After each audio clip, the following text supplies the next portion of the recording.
Hello everyone, welcome to your very own favourite education channel dear school. आज हम क्या पढ़ने वाले हैं? तो भाई आज हम क्लास 10th हिंदी का एक छोटा सा चैप्टर जिसका नाम है मैं क्यों लिखता हूँ, जो कि अज्ञे जी ने लिखा है, उसको स्टडी करने वाले हैं। तो आज के इस वीडियो में हम इस चैप्टर की समरी और डिफिकल्ट वर्ड्स को डिस्कस कर लेंगे। So stay tune. तो इस कहानी में जो हमारे राइटर हैं अज्ञे जी, उन्होंने बताया है कि वो लिखते क्यों हैं, यानी उन्हें कहाँ से प्रेरणा मिली कि मुझे लिखना चाहिए और लिखते वो क्यों है। उन्होंने एक कारण बताया है, लिखने से होता क्या है, ठीक है, लिखने से ऐसी क्या संतुष्टि मिलती है। तो उन्होंने इन सारी बातों को इस कहानी में डिस्कस करा है, ठीक है। तो चलिए इस कहानी को स्टार्ट करते हैं। देखो, सबसे पहले राइटर ने बहुत प्यारी सी बात कही है कि ये जो सवाल होता है कि मैं क्यों लिखता हूँ, या हमसे दूसरे लोग पूछते हैं कि तुम लिखते क्यों हो, ठीक है, यानी कोई भी कविता, कोई भी कहानी, कोई भी शायरी, है ना। तो ये प्रश्न तो बिल्कुल सिंपल सा है, बिल्कुल साधारण सा हमें प्रश्न लगता है जिसका आंसर आप हाँ ना या जो भी आपके पास जवाब है उसमें आप दे सकते हो। लेकिन ये जो प्रश्न है, अगर आप सच्चे राइटर हो, सच्चे लेखक हो, उसके लिए ये बहुत कठिन होता है, क्योंकि उसके जीवन के स्तरों से ये कनेक्टेड होता है। तो लेखक सिंपल सी बात कहते हैं कि मैं इसलिए लिखता हूं क्योंकि मैं अपने आप को जानना चाहता हूं, ठीक है, मैं ये जानना चाहता हूं कि मैं लिखता ही क्यों हूं, ठीक है। तो राइटर ने यहाँ पे लूप बना दिया कि मैं लिखता क्यों हूं, क्योंकि मैं जानना चाहता हूं कि मैं लिखता क्यों हूं, ठीक है। क्योंकि हमें, जब हम किसी चीज को लिखते हैं, हम क्या कर रहे हैं, अपनी फीलिंग्स को, अपने भावों को, अपने इमोशंस को हम एक पेपर के ऊपर उतार रहे हैं, और उन शब्दों को हम कितने सुंदर तरीके से पेश करते हैं कि सामने वाला जो सेम भाव हमारे मन में है उसको समझ सके एक पेपर पे लिखे हुए शब्दों के द्वारा। तो वही होता है लेखक का काम। और राइटर कहता है कि मेरे अंदर ऐसी क्या विविधता है, क्या मजबूरी है कि मैं लिखता हूं। ये मजबूरी मुझे तभी पता चलती है जब मैं लिखता हूं, ठीक है। तो इस मजबूरी का नाम क्या है? अभ्यार्थ विवशता।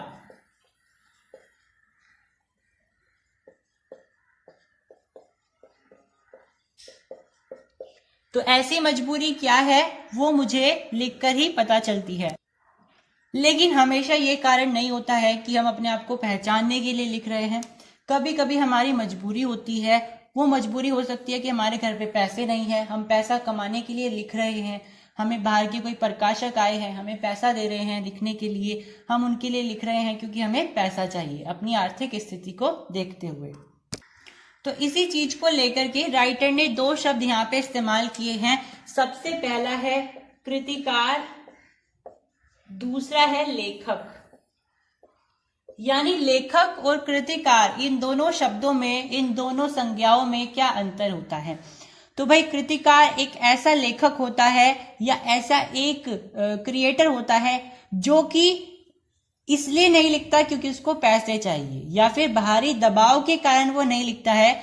वो अपने अपने मन में, अपने मस्तिष्क में आने वाले सारे भाव, सारे प्रसंगों को एक पेज पे उतारने के लिए, खुद को जानने के लिए लिखता है। उसको हम कृतिकार कहते हैं, ठीक है। लेकिन लेखक जो होता है वो पैसों के लिए भी लिख सकता है, बाहरी दबाव के लिए भी लिख सकता है। और कोई प्रकाशक उसके पास आया, उसे आग्रह कर रहा है कि भाई हमारे लिए लिख दीजिए कोई कविता, कोई कहानी, उसके लिए भी लिख सकता है, या अपने आप को जानने के लिए भी लिख सकता है। यानी कि लेखक हर कोई हो सकता है, लेकिन कृतिकार कुछ चुनिंदा लोग होते हैं, ठीक है। यहाँ पे डिफरेंस समझ में आया? तो लेखक तो आप भी हो जाओगे अगर आप अपने आप लिख रहे हो, अपने आप को जानने के लिए लिख रहे हो, या आप कल को अपनी कविता बेच रहे हो तो आप लेखक हो। लेकिन कृतिकार वो इंसान होता है जो केवल इसलिए लिख रहा है क्योंकि वो जानना चाहता है कि वो क्यों लिख रहा है, उसके मन में ऐसी क्या विविधता है, वो इसलिए उसको जानने के लिए लिख रहा है। तो यानी कि वो कृतिकार है। उसके लिखने के पीछे ऐसा कोई लालच नहीं होता है कि मुझे इसके बदले पैसे मिलेंगे या फिर मुझे ये कविता किसी को बेचनी है। जब भी कोई कृतिकार किसी कहानी, किसी कविता की रचना करता है तो वो कभी भी उसके दबाव में नहीं रहता है, या फिर कभी भी उस चीज के तगाजे में नहीं रहता है। अगर कोई प्रकाशक उससे प्रार्थना कर भी रहा है कि हमारे लिए लिख दीजिए, तो उसके लिए वो लालच नहीं होता है कि मुझे पैसा मिलेगा। उसके लिए यहाँ पे एक और फैक्टर काम करता है जिसका नाम होता है उन्मेष का निमित्ति।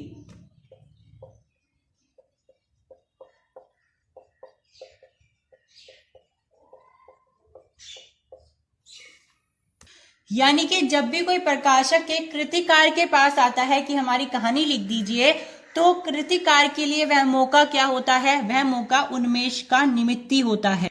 यानी कि उसे यहाँ पे अपॉर्चुनिटी मिली है और वो अपॉर्चुनिटी उसके लिए एक प्रकाश जैसी है, यानी कि उसके प्रकाश का कारण है। उन्मेष मतलब प्रकाश और निमित्ती मतलब कारण, यानी कि अब उसे खुद को जानने की मौका मिलेगा। तो अब ये उसके पास जो मौका आया है वो उसके प्रकाश का कारण बन जाएगा। लेकिन अगर लेखक के पास, यानी आम लेखक के पास कोई प्रकाशक आता है कि हमारी कहानी लिख दीजिए, तो उसके मन में लोभ भी हो सकता है, उसके मन में पैसा कमाने की आर्थिक स्थिति को दूर करने की इच्छा भी हो सकती है और दूसरी विवशताएं भी हो सकती है। लेकिन कृतिकार की आर्थिक स्थिति कैसी ही हो, लेकिन जब वो कृतिकार है तो उसकी कृति हमेशा इन सारी चीजों से अलग होगी, यानी वो इन चीजों पे ध्यान नहीं देगा। वो केवल इसलिए लिखेगा क्योंकि वो खुद को जानना चाहता है और वो अपना मास्टरपीस तैयार करेगा।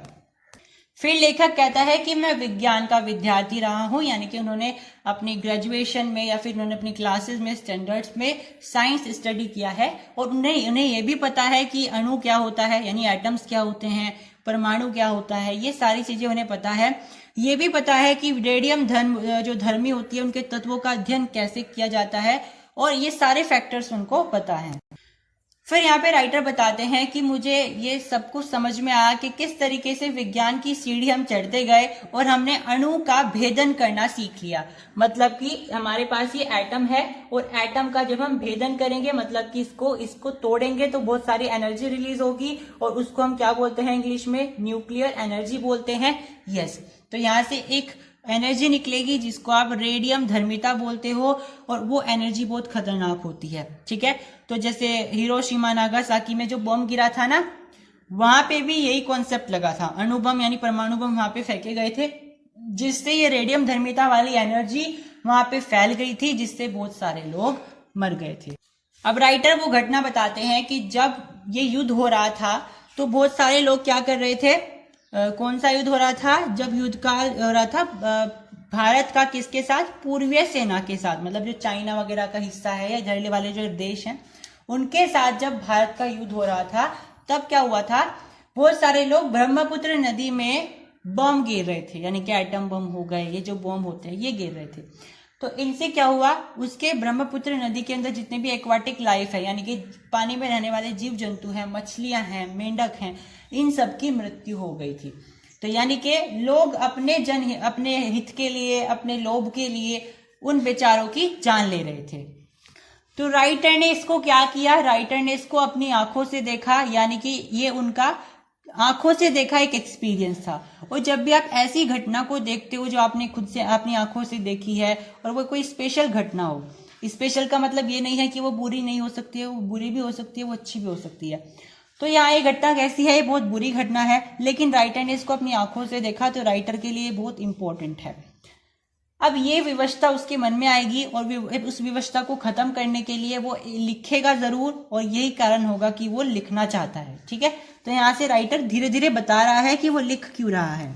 फिर राइटर बता रहे हैं कि जब उन्हें कभी जापान जाने का मौका मिला और वे उस जगह पे भी गए जहाँ पे हिरोशिमा नागासाकी जो घटना हुई थी ना, जहाँ पे बम गिरा था, उस जगह पे भी गए थे और उस अस्पताल में भी गए थे जहाँ पे बहुत सारे लोग भर्ती हुए थे। तो यहाँ से वो कह रहे हैं कि मुझे यहाँ से एक प्रत्यक्ष अनुभव हुआ।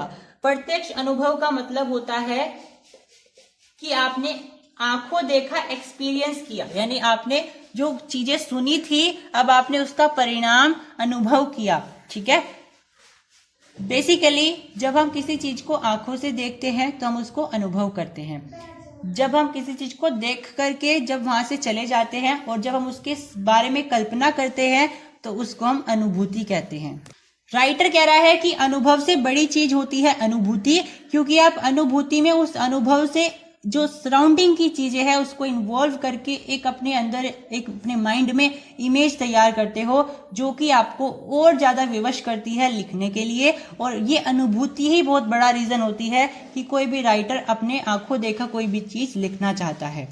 अब अनुभव क्या होता है? अनुभव तो घटित होता है, आपने उसको देखा, एक्सपीरियंस किया, लेकिन अनुभूति आपकी कल्पना में होती है, आप उसको खुद से इमेजिन करते हो, खुद से उसको सोचते हो, मॉडिफाई करने की कोशिश करते हो, जो कि आपकी आत्मा में बस जाती है, आत्मसात हो जाती है, और फिर ये आपके एक तरीके से आपके माइंड में एक तरीके से बस जाती है, जिसको आप पेपर में लिखने की पूरी कोशिश करोगे, पेपर पे उतारने के वे सारे भाव कोशिश करोगे, और यहीं से आपका कृतिकार तैयार होता है। एक कृतिकार यहाँ से क्या कोशिश करेगा कि उसने जो भी अनुभव से अनुभूति गेन करी है, प्राप्त करी है, वो उसको पन्नों पे लिखेगा। उसे पन्नों पे लिखे बगैर वो चैन नहीं आएगा, ठीक है? क्योंकि अगर आप किसी चीज को अनुभव करते हो और फिर आप उसकी अनुभूति कर लेते हो ना, तो आपको हमेशा ये फील होगा कि मैं किसी को ये चीज बता दूं, किसी के सामने ये चीज पेश कर दूं, या फिर किसी पन्ने पे इस चीज को उतार दूं, ठीक है? फिर राइटर एक बहुत इंपॉर्टेंट बात बताते हैं कि एक बार क्या हुआ, मैं वहीं पे सड़क पे घूम रहा था, और सड़क पे वहां घूमते हुए क्या हुआ, एक पत्थर रखा हुआ था बहुत बड़ा, ठीक है?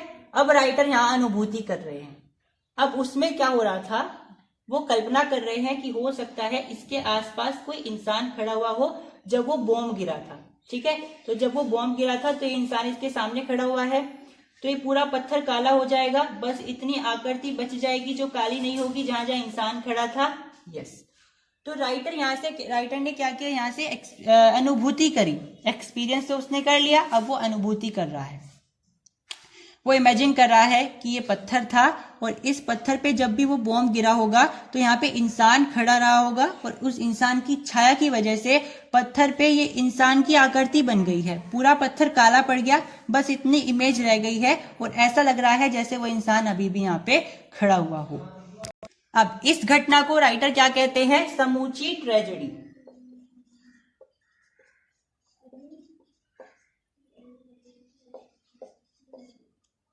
ठीक है, तो यहां से राइटर ने बताया है कि वो क्यों लिखते हैं। राइटर ने सबसे बड़ा कारण बताया अनुभव और अनुभूति का, और उन्होंने यहाँ पे देखो हमें दो चीजें बताई, दो डिफरेंसेस बताए, एक कृतिकार और लेखक में, और एक अनुभव और अनुभूति में, ठीक है?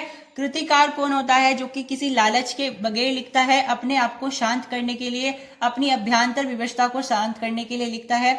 वही अनुभूति क्या होती है, जो अनुभव के बाद आती है। अनुभूति कभी भी अनुभव के पहले नहीं आ सकती है, वो सिर्फ एक कल्पना होगी। अनुभूति कब आएगी, जब आप किसी चीज को अनुभव करोगे, और उस चीज को फिर आप बाद में अपने माइंड में उसको इमेजिन करोगे, उसकी कल्पना करोगे, उस चीज में और ज्यादा मॉडिफिकेशन करके एड ऑन करोगे चीजें,